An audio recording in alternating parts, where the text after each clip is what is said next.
Здравствуйте, друзья! Сегодня среда, а значит регулярная. Докладываю о течении моего тиннитуса. Помните, в прошлый раз я вам рассказывал, что ожидаю, что отслеживаю цикличность работы моего слухового анализатора, исходя из гипотезы о том, что его работа каким-либо образом синхронизирована с лунным циклом. Я говорил вам, что ожидаю числа 15-16, перемен к лучшему и вообще перемен в работе слухового анализатора в течение тиннитуса, потому что, по моему мнению, согласно моей гипотезе, на растущей луне, вот в это новолуние и на растущей луне, наш слуховой анализатор, мой во всяком случае слуховой анализатор, занимается тем, что регулирует, подстраивает, калибрует улитки моего слухового сенсора. Вышло все в точности, как я говорил. Я не знаю, простое ли это совпадение или действительно мой слуховой анализатор придерживается лунного цикла. Однако, как по расписанию 15 числа, в ночь на 15 число, мой слуховой анализатор откалибровался практически в ноль. То есть было тихо. По 10-бальной шкале я оценил это примерно 1, даже менее 1. То есть я почти не слышал тиннитус. Была очень удовлетворительная гиперакузия и почти не ощущалась заложенность, немного ощущалась заложенность в правом ухе. То же самое состояние длилось 16 числа. 17 числа мой слуховой анализатор перекалибровался еще раз. Ситуация чуть-чуть ухудшилась. Тиннитус стал чуть громче. Я оценил как в 2 его громкость. Однако уже 17 числа опять все вернулось к практическому нулю. И ремиссия длится и сегодня. То есть идут 5-е сутки. Прошли 5 полных суток. Практически полной ремиссии. То есть у меня в голове тихо. За исключением небольшой заложенности в правом ухе и незначительной гиперакузии. А я буду и дальше следить за работой моего слухового анализатора.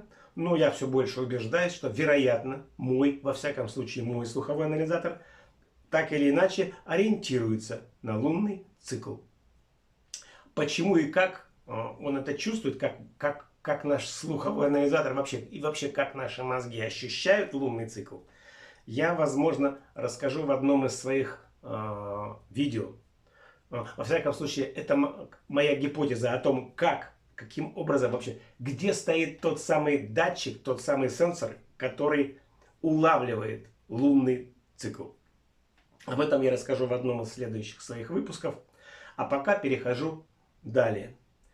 Опять повторяются вопросы о том, что Алекс, ты все время говоришь про уши, это глупости. На самом деле все дело в шейном отделе позвоночника. Подрихтуй шейный отдел позвоночника и все пройдет.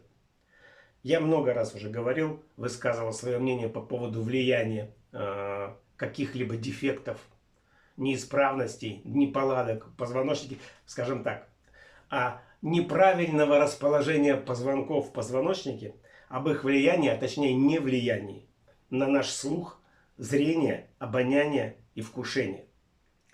Но я буду повторять ответ на этот вопрос каждый и всякий раз, когда он будет возникать, потому что считаю крайне важным рассказать вам, друзья, объяснить вам, друзья, что никакие повреждения позвоночника на наш слух, на тиннитус повлиять не могут в принципе. Вот посмотрите, кто это. Это Кристофер Рив. Один из самых известных актеров голливудских, который сыграл самого крутого супермена в Голливуде. Он был высок, он был красив, необыкновенно ловок. Он сам исполнял свои трюки и однажды упал с лошади неудачно и сломал шею. Шейный отдел позвоночника в говно. Там ничего не было. Врачи с трудом собрали его в кучу. Вот так он теперь выглядит. И что же? Вот при таком неисправном шейном отделе позвоночника. Что? Правильно. Он все время, он вплоть до 95-го года отлично видел, отлично слышал, отлично обонял и отлично вкушал. И полная и абсолютная неисправность, неправильность расположения шейных позвонков, а точнее их полное и абсолютное отсутствие, никаким образом на эти факты не повлияли. Почему? Да потому что Да, кстати, Риф даже говорить не мог сам. Видите, у него трубка торчит. Это когда ему нужно было говорить, включался специальный компрессор, который подавал воздух в гортань, чтобы он мог разговаривать. То есть у него не работало ничего ниже подбородка. Однако слух, зрение, обоняние и вкушение работали, что ничуть, кстати, не облегчало ему существование. Он прожил 9 лет в инвалидном кресле и умер в 1995 году. Вот, так вот.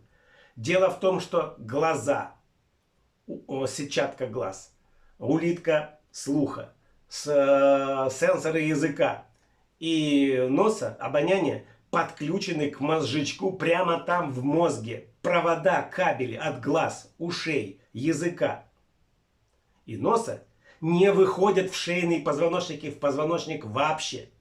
Все кабели расположены внутри черепа, выше подбородка, значительно выше подбородка, скажем так, выше, чем выше носа. Все они вот здесь. Поэтому ждать от того, что вам поправят шейный отдел позвоночника, и это повлияет, каким-то образом облегчит ваш тинитус, это все равно, что чинить фары вашего автомобиля, рихтуя вмятины на багажнике. Единственное, что, чем связан с позвоночником, с шейным отделом, вернее как, единственное, что может каким-то образом повлиять на работу мозжечка, к которому подключен слух, что-то расположенное в шейном отделе позвоночника, это 2 позвоночные артерии. Но их повредить почти невозможно. Поэтому, кстати, они уцелели и у Кристофера Рива. Потому что они сделаны с таким невероятным запасом прочности, что порвать, повредить, переломить их практически невозможно. А если это случится, то, скорее всего, вы об этом уже не узнаете, потому что будете уже мертвы.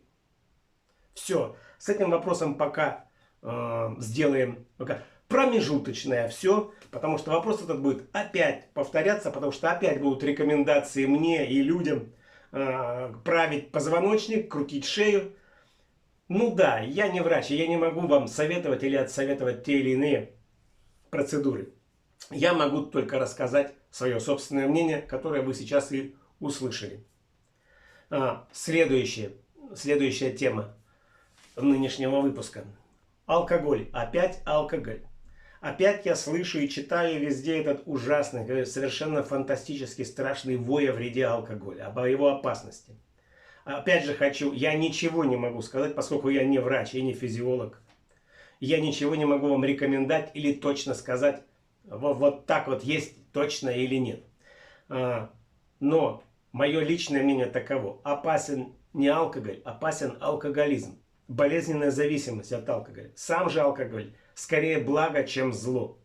Человечество вообще не добилось бы того, чего оно добилось к сегодняшнему дню, если бы вовремя не начало потреблять вино. Как только люди перестали пить сырую воду из лужи и начали пить вино, жизнь их сразу же и очень сильно, радикально улучшилась. У них отпали практически все болезни, связанные с кишечными инфекциями. Даже холера, в принципе, отступает. Дизентерия точно, а холера, ну и вообще любые, в общем-то, желудочные инфекции не слишком тяжелые, отступают перед алкоголем, перед вином. Потому что этанол, спирт, это, в общем-то, неплохой антисептик. Возможно, самый первый антисептик, который массово начал применяться людьми. После того, как человечество начало где-то примерно 500 лет назад пить вино вместо воды, жизнь человека в среднем увеличилась примерно на 25-30%. Ну и плюс ко всему, поскольку алкоголь очень хорошо положительно влияет на то, что в 70-е, 60-е годы называлось расширением сознания, то есть он уменьшает наше сознание, наш интеллект, работают, ну как традиционно это описывают, это есть сочетание возбуждения и торможения. То есть наша психика находится, наш интеллект, наши когнитивные способности находятся под влиянием 2 противоположно действующих факторов. Одни факторы стимулируют настроение, там, я не знаю, храбрость, какие-то когнитивные способности, другие тормозят. И вот в этом вот равновесии постоянно, это называется гомеостаз, по-умному. Наша психика находится в этом равновесии. Алкоголь чуть-чуть отключает, а может и совсем отключает тормоза. И человек начинает проявлять себя гораздо более ярко. Поэтому все очень большие и самые большие открытия в искусстве и в науке, в общем-то, были сделаны под шофе. Даже спортсмены, которые, как считается, не употребляют и не должны употреблять алкоголь, на самом деле, конечно, его употребляют. И довольно много. Почему? Потому что в половине случаев правильное употребление правильного алкоголя улучшает спортивные результаты, а не ухудшает их. Так, например, один из один из советских тренеров команды по пулевой стрельбе. Пулевая стрельба — это когда стреляют пулями там, по мишеням, стараясь попасть в самую середину. Он давал своим спортсменам перед самым выступлением 50 грамм хорошего коньяку. Для чего? Для того, чтобы сознание расширилось и руки перестали дрожать. Примерно 20% водителей водят автомобили слегка под шофе лучше, чем абсолютно трезвыми. В том числе, вот, например, я. Я вожу автомобиль слегка выпивший намного лучше, выпив, скажем, там бокал вина, намного лучше, чем на трезвяк. Почему? Потому что мастерство и искусство вождения — это тоже мастерство и искусство. И они тоже во многом зависят от состояния, от раскованности нашей психики. Поэтому, скажем так, примерно пятая часть водителей, пьяных водителей за рулем, вернее так, пятая часть водителей за рулем более безопасна для окружающих, чем абсолютно трезвая. Вот. Так что еще раз, я не призываю вас употреблять алкоголь, я только высказываю свое мнение о нем. Я считаю алкоголь скорее благом, чем злом. Нужно только уметь правильно его употреблять. И, наконец, третье и заключительное. Встречаются просьбы проконсультировать онлайн. То есть как бы живьем, что ли, людей. И даже люди готовы заплатить деньги за консультацию. Сразу говорю, деньги за консультации, даже если таковые будут, я брать не буду. Я не целитель и не врач, и не могу брать за это деньги. Я могу брать деньги только за решение. Я инженер, а значит беру деньги только за какие-либо устройства или технические решения, если я их успешно делаю. Однако, если вдруг кто-то захочет поддержать меня, вознаградить мою работу, то для этого есть кредитная карта Тинькофф банка, которая всегда указана в описании, и вы можете направить туда немножко рублей. И еще, поскольку эти вопросы о консультациях возникают постоянно, и, видимо, мои знания эксперта по неволе, по тинитусу имеют какой-то спрос, я думаю, может быть, мне иногда вести стримы. Напишите мне, что вы об этом думаете. И, может быть, я попробую провести такой. Ну вот, на сегодня все. До свидания. Здоровья нам и тем, кого мы любим. Пока.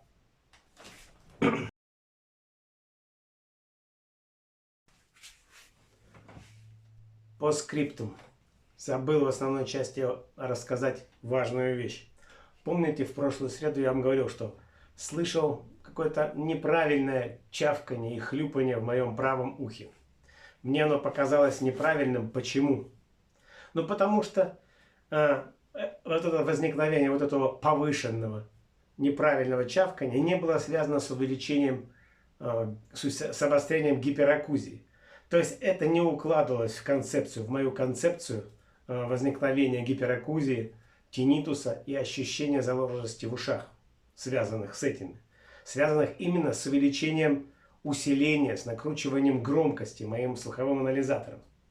Вот это вот чавканье не сопровождалось, увеличение чавканья в ухе, хлюпанье в слуховой трубе не сопровождалось увеличением гиперакузии. Это было неправильно. И я обратился к лору. И что же оказалось? Да, оказалось, что у меня порвана барабанная перепонка справа. Кто же ее порвал? Ее порвал я. Как я ее порвал? Что, я ковырялся карандашом, наверное, придумывая, что я скажу в этом видео? Нет, я неправильно чихнул. Как вы знаете, есть такой рефлекс у нас, есть такой механизм очищения легких, бронхов и трахеи, как кашляние и чихание. Ну, кашлянием мы очищаем бронхи и трахею слегка, при небольших загрязнениях, скажем так. А от чихания нужно, когда нужно избавиться от слишком большой грязи, слишком большого количества пыли уже в легких. В этом случае с огромной силой сокращаются и реберные, межреберные мышцы, которые сжимают легкие, и диафрагма выталкивается с огромной силой.